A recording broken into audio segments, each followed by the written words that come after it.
क्या तुम मानोगे अगर मैं बोलूँ कि इंटरस्टेलर मूवी के जितना जितने भी कांड था जो धरती के साथ हुआ, उसके पीछे अगर दे था यानी advance human civilisation as far interstellar थी। नहीं मानोगे ना तो मैं बताता हूँ। तो जो इंटरस्टेलर मूवी है उसमें दिखाया गया है कि दे जो एडवांस ह्यूमन सिविलाइजेशन है वो पहले से प्रेजेंट होती है, जो वार्म होल क्रिएट करती है इंटरस्टेलर मूवी में, जिससे कूपर और उसकी टीम निकल पाती है वार्म होल के थ्रू और दूसरी गैलेक्सी में जा पाती है, और इस वजह से वो धरती को सेव कर पाता है ट्रेसरेक्ट में जाने के बाद। तो इसकी दो पॉसिबिलिटीज़ है।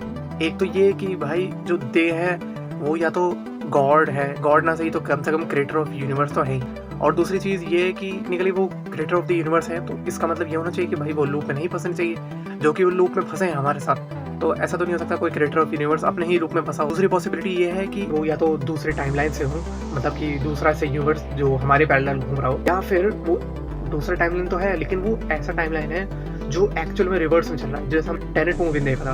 मतलब हमारी यूनिवर्स पास्ट से प्रेजेंट में आया है, प्रेजेंट से वो फ्यूचर की तरफ जा रहा है, ठीक है। ये फ्लो ऑफ यूनिवर्स कहते हैं, जिसको एयर ऑफ टाइम भी कहते हैं। लेकिन वो ऐसा मिरर यूनिवर्स है जो फ्यूचर से वापस से प्रेजेंट में आ रहा है और प्रेजेंट से अब वापस पास्ट की तरफ जाएगा, मतलब वो उसका फ्यूचर है और ये रिवर्स में जा रहा है। जहाँ से स्टार्ट हुआ सब वहीं वापस जाके खत्म हो जाएगा, जिससे बहुत सारी साइंटिफिक थ्योरीज प्रूव करने की कोशिश की जाती है, जो कि हाइपोथेसिस है, जो अभी सही है कि नहीं पता नहीं। दूसरी पॉसिबिलिटी ये है कि वो दूसरे टाइमलाइन से हैं, इसका कोई लॉजिक नहीं था क्योंकि हजारों लाखों और भी अलग प्लैनेट्स हैं। तो फिर वो यहाँ क्या कर रहे हैं भाई? जब कूपर वहाँ पे चला गया है तो भाई वापस आके क्या कर रहे हैं? उन्हें ऐसे क्या खास है कि भाई धरती पे वापस आना है? तो आपने एक चीज नोटिस करी होगी कि जो दे थे, कूपर ने जैसा बताया कि वो फ्यूचर ह्यूमंस थे और वो स्पेस और टाइम को बेंड कर सकते थे, मैनिपुलेट कर सकते थे।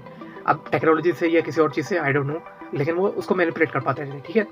तो इसकी बहुत हाईली चांसेस हैं कि वो एक्चुअल में उन्होंने कोई ऐसा एक्सपेरिमेंट किया हो, कोई ऐसा कांड किया हो जिससे धरती पे वो इफेक्ट पड़ गया और वो अब अपनी गलती सुधारने के लिए वापस आए हैं।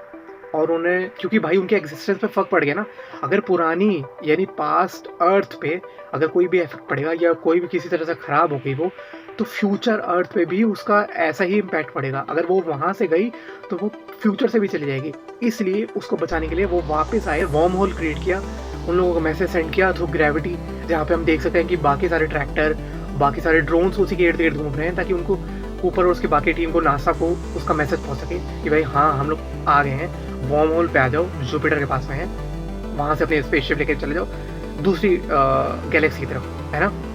तो इस वजह से उन्होंने उनका पॉसिबल एक्सपेंशन जो हमको टेनेट मूवी में देखने को मिलता है, जो मतलब इंसेप्शन आई, इंसेप्शन के बाद इन्होंने इंटरस्टेलर बनाई, ठीक है, और इंटरस्टेलर के बाद इन्होंने टेनेट बनाई है। तो ये तीनों डॉट जो है बड़ी पिक्चर को कनेक्ट कर देते हैं थ्रू ग्रेविटी। तो एक्चुअल में वो सैक्रिफाइसल नेचर नहीं थे, वो शायद अपनी जान बचाने के लिए